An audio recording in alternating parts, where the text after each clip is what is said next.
Everyone. நம்ம வீடு ஒட்டி இருக்க ரோட்ல ஸ்னோ எல்லாம் கம்ப்ளீட்டா ஐஸா மாறிடுச்சு. நடந்து போறவங்களுக்கு ரொம்ப கஷ்டமா இருக்கு. வழுக்கி விழுந்துடுறாங்க அப்படின்ட்டு இந்த வயசான அம்மா வந்து இதெல்லாம் உடைச்சிட்டு அள்ளி மேல வீசிட்டு இருந்தாங்க. நாங்க பார்த்துட்டு இருந்தோம். சரி நாமளும் ஹெல்ப் பண்ணலாம் அப்படின்ட்டு நானும் என் பையனும் போயிருந்தோம்.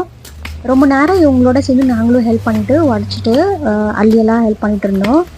அதுக்கப்புறமா கொஞ்சம் மழை ஸ்டார்ட் ஆயிடுச்சு. அப்புறம் இவங்க வந்து ரொம்ப மழை வருது, நீங்க குழந்தைய கூட்டிட்டு உள்ள போங்க அப்படின்னு சொல்லிட்டாங்க. அதுக்குள்ள இவங்க ஹஸ்பண்டுக்கு வந்து ஃபோன் பண்ணிட்டு இங்க ஒரு குழந்தை இருக்கு, சாக்லேட் எடுத்துட்டு வாங்க அப்படின்னு சொன்னாங்க. அவர் வந்து ஒரு கிட்கேட் சாக்லேட் எடுத்துட்டு வந்தாரு.